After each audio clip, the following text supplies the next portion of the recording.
السلام علیکم ورحمۃ اللہ وبرکاتہ۔ جی بھائی، آپ نے فرمایا کہ اکثر لوگ انتخابات میں اپنی تشہیری مہم میں یہ آیت عموماً لکھتے ہیں، وَتُعِزُّ مَن تَشَاءُ وَتُذِلُّ مَن تَشَاءُ، اور جو آدمی اس جمہوری نظام میں جیت جائے وہ سمجھتا ہے تو عز من تشاء میرے لیے ہے، اور تذل من تشاء اس فریق مخالف کے لیے ہے جو اس ووٹنگ اور جمہوری نظام میں ہار گیا، یا اپنے دنیاوی عہدے کے لیے، گاڑی کوٹھی کے لیے یہ آیت فٹ کرتے ہیں اور سمجھتے ہیں کہ یہ تو عز من تشاء ہے۔ تو اس بارے میں یاد رکھیے، وَتُعِزُّ مَن تَشَاءُ اور وَتُذِلُّ مَن تَشَاء، اس کا حقیقی مفہوم کیا ہے؟ پہلی چیز یہ ہے کہ یہ جمہوری نظام سرے سے اسلام کے متصادم نظام ہے۔ اس میں کوئی جیت جائے تب بھی تو ذلو ہے، اگر کوئی ہار جائے تب بھی ذلت ہے، کیونکہ یہ اللہ کے نظام اور اللہ تعالیٰ کے قانون کے خلاف ایک قانون ہے، اللہ کے نظام کے خلاف ایک نظام ہے۔ تو اللہ رب العزت کے نظام کے خلاف ایک نیا نظام لانے والا، اس کو پروموٹ کرنے والا، اس کو فالو کرنے والا، اس کی تشہیر کرنے والا، تو وہ کبھی بھی عزت کا حامل نہیں ہو سکتا۔ اب وَتُعِزُّ مَن تَشَاء اس کے اور تُذِلُّ مَن تَشَاء کے مصداق کیا ہیں؟ تو عِزُّ مَن تَشَاء مفسرین فرماتے ہیں یا تو اس سے مراد ہیں مہاجرین اور انصار صحابہ، اور تُذِلُّ مَن تَشَاء اس سے مراد ہیں فارس اور روم کہ صحابہ نے جہاد کیا۔ اب جہاد کے ذریعے سے عزت ملتی ہے۔ اللہ رب العزت کی زمین پر اللہ کا نظام لانے کے لیے انہوں نے جو تلوار اٹھائی، وَتُعِزُّ مَن تَشَاء اللہ نے انہیں غلبہ دیا، مکہ کے اندر وہ غالب ہو گئے۔ اور یا محمد و اصحابہ، تو عز من تشاء سے مراد امام الانبیاء ہے اور ان کے صحابہ ہیں، اور تو ذل من تشاء، تو ذل من تشاء سے مراد ابو جہل اور اس کے ساتھی ہیں۔ یا تو عز من تشاء سے مراد ہدایت ہے، اور تو ذل من تشاء سے مراد ضلالت ہے۔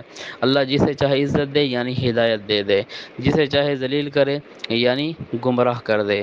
یا تو عز من تشاء سے مراد ایمان ہے، اور تو ذل من تشاء سے مراد کفر ہے۔ یا پھر تو عز من تشاء اللہ جسے چاہے عزت دے، اس سے مراد جنت ہے، اور تو ذل من تشاء جسے چاہے ذلیل کرے یعنی جہنم میں ڈال دے۔ یا تو عز من تشاء سے مراد اچھائی ہے، اس سے مراد اللہ کی راہ میں خرچ کرنا ہے، غنا مالداری ہے، اور تو ذل من تشاء اس سے مراد حرص ہے، طمع ہے، لالچ ہے، فقر ہے، یہ چیز ہے۔ اور پھر آپ صلی اللہ علیہ وسلم نے فرمایا ان اللہ لا ينظر الى صورکم واموالکم ولکن ينظر الى قلوبکم واعمالکم، اللہ تمہارے صورتوں کی طرف اور تمہارے مالوں کی طرف نہیں دیکھتا، بلکہ اللہ تعالیٰ تو تمہارے دلوں کی طرف اور تمہارے اعمال کی طرف دیکھتا ہے۔ پھر قرآن پاک کی آیت بھی ہے کہ ان اکرمکم عند اللہ اتقاکم، اللہ کے نزدیک عزت والا وہ ہے جو سب سے زیادہ متقی ہے۔ تو یہ آیت اس جمہوری نظام کے لیے، ووٹوں میں جیتنے والوں کے لیے ہرگز نہیں، بلکہ تعز من تشاء اور تذل من تشاء، اصل تو اس آیت کا مقصد اللہ رب العزت کا مختار کل ہونا، یہ بیان کرنا ہے کہ اس کے ہاتھ میں اختیار ہے، جسے چاہے عزت دے، جسے چاہے ذلت دے۔ تو اس لیے جمہوریت کفر ہے اور یہاں سراسر ضلالت ہے۔ تو یہ دنیاوی پروٹوکول کے لیے، عہدے کے لیے، کار کوٹھی بنگلے کے لیے تو عز من تشاء فٹ کرنا یہ بالکل غلط ہے، کیونکہ اگر دنیاوی عہدہ ملنا یہ تو عز من تشاء ہے، تو پھر یہ دنیاوی عہدے تو انبیاء کو نہیں ملے۔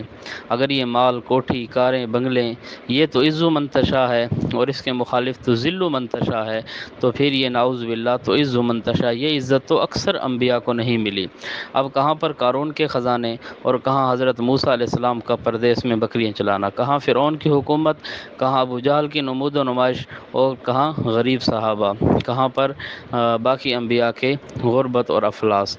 تو اس لیے تو عز من تشاء اور تذل من تشاء کا تعلق اس چیز کے ساتھ نہیں ہے۔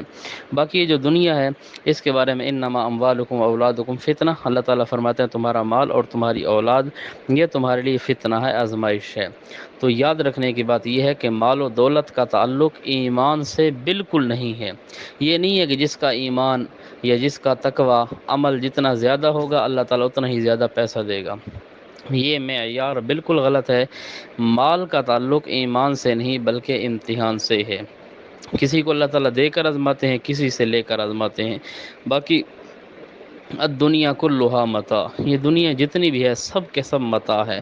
متاع صافی کو کہتے ہیں، جس کے ساتھ برتن صاف کیے جاتے ہیں، اس صبی کو کہتے ہیں۔ تو قرآن پاک نے فرمایا کہ یہ دنیا سارا کا سارا کیا ہے، متاع قلیل، یہ چھوٹا سا متاع ہے، یعنی اس کی حیثیت ایک صافی کی ہے۔ اور آپ صلی اللہ علیہ وسلم نے فرمایا الدنیا سجن المؤمن و جنت الکافر، یہ دنیا مومن کے لیے قید خانہ ہے اور کافر کے لیے جنت ہے۔ تو اس لیے کفار پر اگر کشادگی ہے، پیسہ زیادہ ہے، تو اس کی وجہ یہ ہے کہ دنیا کی اللہ کے ہاں کوئی وقت نہیں۔ اگر اللہ کے ہاں دنیا کی وقت ہوتی تو دینداروں کو اللہ تعالیٰ ضرور دیتے۔ اللہ کے ہاں اصل جو ہے وہ آخرت کی زندگی ہے۔ پھر دنیا کے اندر یہ جو غربت ہوتی ہے، پریشانی ہوتی ہے، دیکھنے میں آدمی سمجھتا ہے کہ یار یہ بڑا نیک ہے، تہجد گزار ہے، شب بیدار ہے، نماز روزے کا پابند ہے، عقیدہ بھی اس کا ٹھیک ہے، لیکن اس کے باوجود غربت یا پریشانی اس کی 3 وجوہات ہوتی ہیں۔ پہلی چیز یہ ہے کہ بعض اوقات پریشانی آتی ہیں رفع درجات کے لیے، یا آتی ہیں دفع بلیات کے لیے، یا تیسرے نمبر پر گناہوں کی شامت کی وجہ سے۔ اب ایک آدمی پر پریشانی آئی، جس طرح انبیاء پر پریشانی آئی، غربت تھی، ان پر جو اللہ رب العزت کی طرف سے آزمائشیں تھیں وہ رفع درجات کے لیے تھی، کہ اللہ تعالیٰ ان کے مزید درجے بڑھا رہے تھے۔ یا دوسرا نمبر ہوتا ہے گناہ ختم کرنے کے لیے، جس طرح کہ عام مسلمانوں پر، اولیاء پر، ان پر امتحان، غربت، پریشانی آتی ہیں، وہ ہوتی ہیں ان کے گناہوں کو ختم کرنے کے لیے، گناہوں کو مٹانے کے لیے۔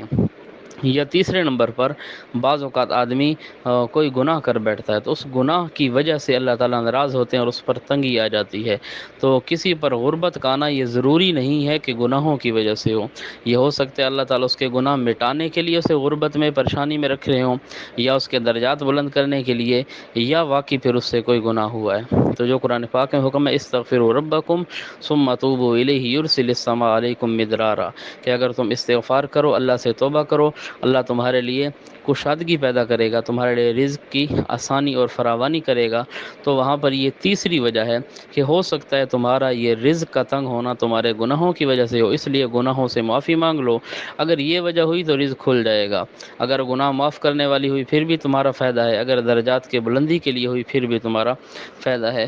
بہرحال یہ دنیاوی جتنی بھی پریشانیاں ہیں ان کی کوئی نہ کوئی وجہ ہوتی ہے، اور تو عز من تشاء اور تو ذل من تشاء کا تعلق یہ دنیاوی عہدوں کے ساتھ، دنیاوی پروٹوکول کے ساتھ بالکل نہیں ہے، بلکہ یہ اللہ تعالیٰ کی طرف سے ایک امتحان ہوتا ہے۔ اللہ تعالیٰ اس میں ثابت قدمی عطا فرمائے، اور جن کو اللہ تعالیٰ نے مال دیا ہے ان کو حلال طریقے سے کمانے کی اور حلال جگہ پر لگانے کی توفیق عطا فرمائے۔ السلام علیکم ورحمۃ اللہ۔